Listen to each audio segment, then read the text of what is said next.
Hi good morning. അപ്പോൾ നമ്മുടെ ചട്ടിയിൽ തിളച്ചുകൊണ്ടിരിക്കുന്നത് നമ്മുടെ ബ്രേക്ക്ഫാസ്റ്റിന് പറ്റിയ ഒരു അടിപൊളി സാമ്പാറാണ് കേട്ടോ.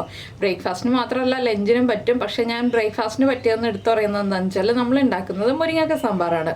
മുരിങ്ങക്ക സാമ്പാർ ഇഡ്ഡലിയുടെയും ദോശയുടെയും കൂടെ വളരെ നല്ല കോമ്പിനേഷനാണ്.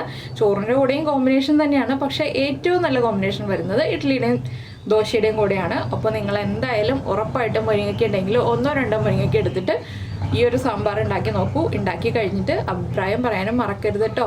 അപ്പോൾ എങ്ങനെയാണ് നമ്മുടെ മുരിങ്ങയ്ക്ക സാമ്പാർ തയ്യാറാക്കുന്നത് നോക്കാം.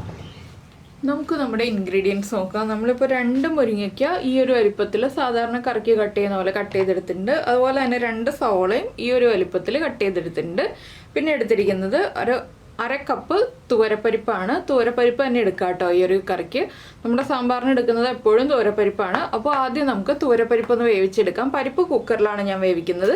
മുരിങ്ങയ്ക്കയും സവോളയും ഞാൻ ചട്ടിയിലാണ് വേവിക്കുന്നത്. എന്താണെന്ന് വെച്ചാൽ പരിപ്പിൻ്റെ കൂടെ മുരിങ്ങയ്ക്കയും സവോളയും ചേർത്തിട്ടുണ്ടെങ്കിൽ കറക്റ്റ് ആവില്ല, മുരിങ്ങയ്ക്ക ഉടഞ്ഞു പോകും. അപ്പോൾ പരിപ്പ് കുക്കറിൽ വേവിക്കുമ്പോൾ നമുക്ക് പരിപ്പിൻ്റെ കൂടെ കുറച്ച് കാര്യങ്ങൾ ചേർക്കാനുണ്ട്. ആദ്യം നമുക്ക് പരിപ്പൊന്ന് കഴുകി വൃത്തിയാക്കി എടുക്കാം. അതിനുശേഷം കുക്കറിലേക്ക് മാറ്റാം. അതിൻ്റെ കൂടെ ചേർക്കാനുള്ള കാര്യങ്ങൾ അപ്പോൾ പറയാം. അപ്പോൾ ഞാൻ പരിപ്പ് കഴുകി വൃത്തിയാക്കി എടുത്തിട്ടുണ്ട്. അത് നമുക്ക് കുക്കറിലേക്ക് മാറ്റാം. ഇനി ഇതിലേക്ക് നമ്മൾ ചേർക്കുന്നത് നമ്മുടെ കായുണ്ടല്ലോ, കട്ട കായ ഉണ്ടെങ്കിൽ അത് ചേർക്കുക, ഇല്ലെങ്കിൽ ഒരു 1/4 ടീസ്പൂൺ കായപ്പൊടി ചേർക്കുക. പിന്നെ പരിപ്പിന് ആവശ്യമായിട്ടുള്ള ഉപ്പ് ചേർക്കുക. പിന്നെ പരിപ്പ് വേവാൻ ആവശ്യമായിട്ടുള്ള വെള്ളം, ഇത്രയും ചേർത്തിട്ട് 2 വിസിൽ വരുന്നത് വരെ, എൻ്റെ കയ്യിലുള്ള പരിപ്പ് 2 വിസിൽ വരുമ്പോൾ കുക്കായി കിട്ടും. അപ്പോൾ 2 വിസിൽ വരുന്നത് വരെയാണ് ഞാൻ പരിപ്പ് വേവിച്ചെടുക്കാൻ പോകുന്നത്. ഇനി കുക്കർ അടച്ചു വെച്ച് പരിപ്പ് 2 വിസിൽ വരുന്നത് വരെ വേവട്ടെ. ഈ സമയത്ത് തന്നെ നമുക്ക് ബാക്കിയുള്ള കാര്യങ്ങളും വേവിക്കാൻ വയ്ക്കാം. അപ്പോൾ നമ്മൾ വേറൊരു മൺചട്ടി വെച്ചിട്ടുണ്ട്. പരിപ്പ് നമ്മൾ കുക്കറിന് മാറ്റി അടുത്ത ബർണറിലേക്ക് വെച്ചു. ഇനി നമുക്ക് ഈ മൺചട്ടിയിലേക്ക് നമ്മുടെ മുരിങ്ങയ്ക്കയും സവാളയും ചേർത്ത് കൊടുക്കാം. ഇത് രണ്ടും ഒരുമിച്ച് തന്നെ വേവിക്കാം കേട്ടോ. അതുകൊണ്ടാണ് നമ്മൾ സവാള ഇത്രയും വലിപ്പമുള്ള കഷ്ണങ്ങളായിട്ട് മുറിച്ചത്, രണ്ടും ഒരുമിച്ച് തന്നെ വേവിക്കാനായിട്ട്. ഇതിലേക്ക് മുരിങ്ങയ്ക്കും സവാളയ്ക്കും ആവശ്യമായിട്ടുള്ള ഉപ്പ്, അതുപോലെ തന്നെ ഒരു 1/2 ടീസ്പൂൺ മഞ്ഞൾപ്പൊടി, പിന്നെ ഞാൻ ചേർക്കുന്നത് എരിവുള്ള മുളക് പൊടിയാണ്. എരിവുള്ള മുളക് പൊടി ആകുമ്പോൾ നമുക്കൊരു 1/4 ടീസ്പൂൺ മുളക് പൊടി ചേർക്കാം. 2 പച്ചമുളക് ഞാൻ ഇതുപോലെ 2ആയിട്ട് കട്ട് ചെയ്തിട്ട് കൊടുക്കുന്നുണ്ട്. അതുപോലെ തന്നെ ഒരു തണ്ട് കറിവേപ്പിലയും ചേർത്ത് കൊടുക്കുന്നുണ്ട്. പിന്നെ ആവശ്യത്തിന് വെള്ളം, നമ്മുടെ കഷ്ണങ്ങൾ വേവാൻ ആവശ്യമായിട്ടുള്ള വെള്ളം. ഞാനിപ്പോൾ 1 കപ്പ് വെള്ളം ചേർത്തിട്ടുണ്ട്. 1 കപ്പ് മുതൽ 1.5 കപ്പ് വരെ വെള്ളം ചേർക്കാം കേട്ടോ. എന്താണെന്ന് വെച്ചാൽ സാമ്പാറല്ലേ, കുറച്ചധികം വെള്ളം ചേർത്ത് വെച്ചിട്ട് കുഴപ്പമൊന്നുമില്ല. ഇതെല്ലാം നന്നായിട്ടൊന്ന് ഇളക്കി മിക്സ് ചെയ്തിട്ട് നമുക്ക് അടച്ച് വെച്ച് വേവിച്ചെടുക്കാം. ഇതും വെന്ത് വരട്ടെ. ഇതിലേക്ക് നമുക്ക് വറുത്തരച്ചിട്ടും ചേർക്കാം, സാമ്പാർ പൊടിയും ചേർക്കാം. ഞാനിപ്പോൾ സാമ്പാർ പൊടി ചേർത്തിട്ടാണ് സാമ്പാർ ഉണ്ടാക്കുന്നത്. വറുത്തരച്ച് സാമ്പാർ ഉണ്ടാക്കുകയാണെങ്കിലും കുഴപ്പമില്ല. അപ്പോൾ വറുത്തരച്ച് സാമ്പാർ ഉണ്ടാക്കുന്ന രീതി നമുക്ക് പിന്നീട് ഒരു ദിവസം ചെയ്യാം. ഇനി ഇതൊന്ന് കുക്കായി വരട്ടെ. അതിന് ശേഷം നമുക്ക് ബാക്കിയുള്ള കാര്യങ്ങൾ പറയാം. അപ്പോൾ ഇതെല്ലാം കുക്കായി വന്നു കഴിയുമ്പോൾ നമുക്ക് ബാക്കിയുള്ള എല്ലാ കാര്യങ്ങളും ചെയ്യാം. രണ്ടും കുക്കായി വരട്ടെ. അപ്പോൾ നമ്മുടെ മുരിങ്ങയ്ക്കയും സവോളയും കുക്കായിട്ടുണ്ട്. നമുക്കിനി ഇതിലേക്ക് വാളൻപുളി പിഴിഞ്ഞ് ചേർക്കാം. ഒരു ചെറിയ ചെറുനാരങ്ങ വലിപ്പത്തിലാണ് ഞാൻ വാളൻപുളി എടുത്തിട്ടുള്ളത്. അത് പിഴിഞ്ഞത് ഇതിലേക്ക് ചേർത്ത് കൊടുക്കാം.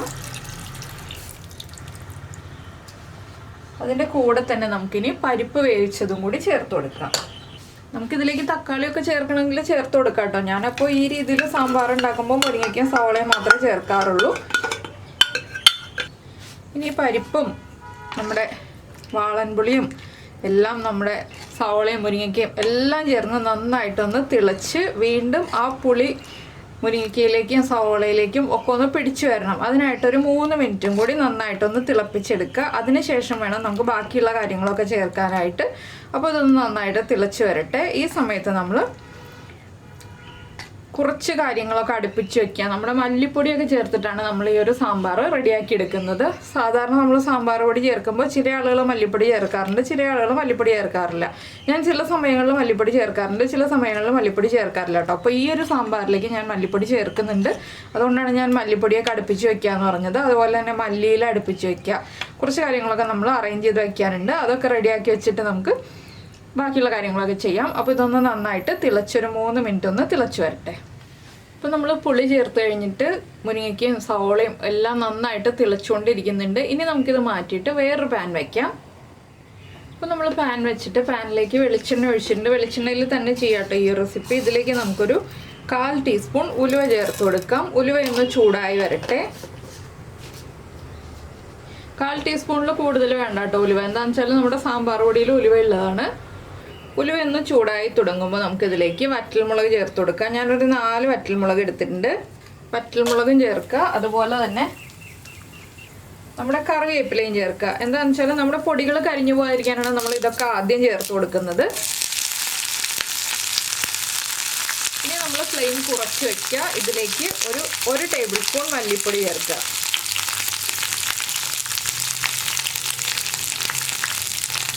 മല്ലിപ്പൊടിയുടെ കൂടെ തന്നെ 1.5 ടേബിൾ സ്പൂൺ സാമ്പാർ പൊടി ചേർക്കുക.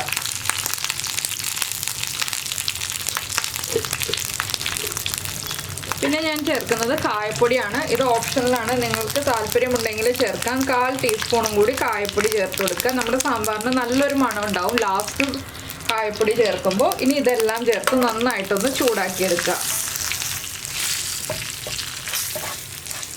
ഈ പൊടികൾ ചൂടാവാൻ ആവശ്യമായിട്ടുള്ള വെളിച്ചെണ്ണ നമ്മൾ ചേർത്ത് കൊടുക്കണം. ഇതെല്ലാം ചേർത്ത് നന്നായിട്ടൊന്ന് ചൂടാക്കിയതിന് ശേഷം വേണം നമ്മൾ നമ്മുടെ സാമ്പാറിലേക്ക് ഈ പൊടികൾ ചേർത്ത് കൊടുക്കാനായിട്ട്. അപ്പം നമ്മുടെ പൊടികൾക്ക് കളറില്ല എന്നുണ്ടെങ്കിൽ ഒരു 1/4 ടീസ്പൂൺ കാശ്മീരി ചില്ലി പൗഡറും കൂടി ചേർത്ത് കൊടുക്കാം കേട്ടോ വേണമെന്നുണ്ടെങ്കിൽ. ഞാനിപ്പോൾ ചേർത്ത് കൊടുക്കുന്നില്ല, ഞാൻ പറഞ്ഞു എന്നേ ഉള്ളൂ.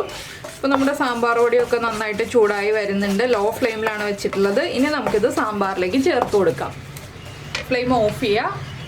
ഞാൻ ഫ്ലെയിം ഓഫ് ചെയ്ത് തന്നെയാണ് വെച്ചിരിക്കുന്നത്. ഇനിയിപ്പോൾ നമുക്ക് പൊടികൾ ചേർത്ത് ഫ്ലെയിം ഓൺ ചെയ്യാം.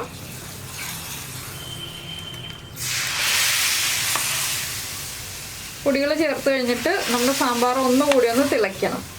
നന്നായിട്ടൊന്ന് ഇളക്കി മിക്സ് ചെയ്യുക. ഇനി നമ്മുടെ സാമ്പാർ ഒന്നുകൂടി ഒന്ന് തിളയ്ക്കണം. സാമ്പാറിലേക്ക് ഇനിയും കുറച്ച് കാര്യങ്ങളും കൂടി ചേർക്കാനുണ്ട്. അപ്പോൾ ഇത് കുറച്ച് ലൂസായിരിക്കുന്ന സാമ്പാറാണ്. നിങ്ങൾക്ക് കുറച്ചുകൂടി തിക്കായിരിക്കുന്ന സാമ്പാർ വേണമെന്നുണ്ടെങ്കിൽ ഒരു 1/2 ടേബിൾ സ്പൂണും കൂടി സാമ്പാർ പൊടി ചേർത്ത് കൊടുക്കാം കേട്ടോ. പിന്നെ എന്താണെന്ന് വെച്ചാൽ കുറച്ച് സമയം ഇരുന്ന് കഴിയുമ്പോൾ സാമ്പാർ ഒന്ന് കുറുകി വരും. അപ്പോൾ ഇനി നമ്മൾ ചേർക്കുന്നത് ശർക്കരയാണ്. നമ്മുടെ എരിവും പുളിയും എല്ലാം ഒന്ന് ബാലൻസ് ചെയ്യാൻ വേണ്ടി ചെറിയൊരളവിൽ ശർക്കര ചേർത്ത് കൊടുക്കണം. സാമ്പാർ ഒന്ന് തിളച്ച് തുടങ്ങുമ്പോൾ നമുക്ക് ശർക്കര ചേർത്ത് കൊടുക്കാം. ഞാനിപ്പോൾ ഇത്രയും ശർക്കര ചേർക്കുന്നുണ്ട്. നമുക്ക് ശർക്കര കുറവാണെന്നുണ്ടെങ്കിൽ വീണ്ടും ചേർത്ത് കൊടുക്കാം. നമ്മൾ ഒരുപാട് പുളിയൊന്നും ചേർത്തിട്ടില്ലല്ലോ, അതുകൊണ്ട് തന്നെ ചെറിയ അളവിൽ മതി ശർക്കര. ശർക്കരയ്ക്ക് പകരം പഞ്ചസാര ചേർത്തിട്ടുണ്ടെങ്കിൽ സാമ്പാർ പെർഫെക്റ്റ് ആവില്ല കേട്ടോ. ഇനി ഒന്ന് നന്നായിട്ട് തിളച്ച് വരട്ടെ. അപ്പോൾ നമ്മുടെ സാമ്പാർ തിളച്ചുകൊണ്ടിരിക്കുന്നുണ്ട്. ഇനിയിപ്പോൾ നമുക്ക് ഉപ്പൊക്കെ ചെക്ക് ചെയ്യാം. ഉപ്പ് കുറവാണെങ്കിൽ ഉപ്പ് ചേർത്ത് കൊടുക്കാം. പുളി കുറവാണെങ്കിൽ പുളിവെള്ളം ചേർത്ത് കൊടുക്കാം. അതുപോലെ തന്നെ മധുരം കുറവാണെങ്കിൽ ചെറിയൊരളവിൽ ശർക്കര ചേർത്ത് കൊടുക്കാം. ഇപ്പോൾ ഞാൻ ഉപ്പും പുളിയൊക്കെ ചെക്ക് ചെയ്തു, എല്ലാം കറക്റ്റാണ്. ഞാൻ ഇനി ലാസ്റ്റായിട്ട് ഇതിലേക്ക് ചേർക്കുന്നത് കുറച്ച് മല്ലിയിലയാണ്. മല്ലിയില നമ്മൾ കത്രയോ ഉപയോഗിച്ച് കട്ട് ചെയ്തിടുന്നതിനേക്കാൾ നല്ലത് ഇതുപോലെ തന്നെ കൈ കൊണ്ട് ഇതുപോലെ മുറിച്ച് ചേർക്കുക. ഇത്രയേ ഉള്ളൂ നമ്മുടെ മുരിങ്ങയ്ക്ക സാമ്പാറിൻ്റെ പരിപാടി. വളരെ എളുപ്പമാണ് സാമ്പാർ പൊടി ചേർത്തിട്ട് ഇതുപോലെ മുരിങ്ങയ്ക്ക സാമ്പാർ ഉണ്ടാക്കാനായിട്ട്. അപ്പോൾ എല്ലാവരും ഉണ്ടാക്കി നോക്കുക. ഞാൻ ഫ്ലെയിം ഓഫ് ചെയ്യാണ്. അപ്പോൾ നിങ്ങളെല്ലാവരും സാമ്പാർ ഉണ്ടാക്കിയിട്ട് സാമ്പാറിനെ കുറിച്ചുള്ള അഭിപ്രായങ്ങളൊക്കെ പറയുക. എളുപ്പമല്ലേ മുരിങ്ങയ്ക്ക സാമ്പാർ? അപ്പോൾ അധികം കഷ്ണങ്ങളൊന്നും ഇല്ലാന്നുണ്ടെങ്കിലും വളരെ എളുപ്പത്തിൽ സാമ്പാർ ഉണ്ടാക്കുക. ചട്ടി ആയതുകൊണ്ട് ചട്ടിയുടെ ചൂടിലിരുന്ന് കുറച്ചുകൂടി തിളച്ചുകൊണ്ടിരിക്കും. അപ്പോൾ ചട്ടി സ്റ്റൗവിൽ നിന്ന് മാറ്റി വയ്ക്കുക കേട്ടോ. എന്താണെന്ന് വെച്ചാൽ സ്റ്റൗവിൻ്റെ ചൂടും കൊണ്ട് കൂടുതൽ സമയം തിളച്ചിട്ടുണ്ടെങ്കിൽ കുറുകിപ്പോവും. പിന്നെ കൂടുതൽ കുറുകിപ്പോയിട്ടുണ്ടെങ്കിൽ കുറച്ച് തിളച്ച വെള്ളം ചേർത്ത് ലൂസാക്കി എടുക്കുക. പച്ചവെള്ളം ഒട്ടും ചേർക്കരുത്, തിളച്ച വെള്ളം ചേർത്ത് ലൂസാക്കി എടുക്കുക. അപ്പോൾ ഇഡ്ഡലിയുടെയും ചോറിൻ്റെയും ഒക്കെ കൂടെ കഴിക്കാൻ പറ്റിയ നല്ല സാമ്പാറാണ്. ഇഡ്ഡലിക്കും ദോശയ്ക്കാണ് വളരെ നല്ല കോമ്പിനേഷൻ. അപ്പോൾ എന്തായാലും ഉണ്ടാക്കി നോക്കിയിട്ട് അഭിപ്രായങ്ങളൊക്കെ പറയുക. അതുപോലെ തന്നെ ഒന്ന് ലൈക്ക് ചെയ്യാനും കൂടി മറന്നു പോരുത് കേട്ടോ. പിന്നെ നമ്മുടെ ചാനൽ ആദ്യമായിട്ട് കാണുകയാണ്, നമ്മുടെ വീഡിയോ പ്രസൻറ്റ് ചെയ്യുന്ന രീതിയൊക്കെ ഇഷ്ടമായി എന്നുണ്ടെങ്കിൽ നമ്മുടെ ചാനലൊന്ന് സബ്സ്ക്രൈബ് ചെയ്ത് സപ്പോർട്ട് ചെയ്യണേ. സബ്സ്ക്രൈബ് ചെയ്യുന്നതിന് ഈ വീഡിയോയുടെ താഴെയുള്ള റെഡ് സബ്സ്ക്രൈബ് ബട്ടൺ ഒന്ന് ക്ലിക്ക് ചെയ്യുക. ആൻഡ് റൈറ്റ് സൈഡിലുള്ള ബെല്ലൈക്കണും ക്ലിക്ക് ചെയ്യുക. അപ്പോൾ ഓൾ എന്ന് പറഞ്ഞിട്ടൊരു ഓപ്ഷൻ കാണാം. ആ ഓളും കൂടി പ്രസ് ചെയ്തിട്ടുണ്ടെങ്കിൽ ഞാൻ എപ്പോഴും വീഡിയോ അപ്ലോഡ് ചെയ്യുമ്പോൾ നിങ്ങൾക്ക് നോട്ടിഫിക്കേഷൻ വരും. അപ്പോൾ നമുക്ക് നമ്മുടെ അടുത്ത റെസിപ്പിയുമായിട്ട് വീണ്ടും കാണാം.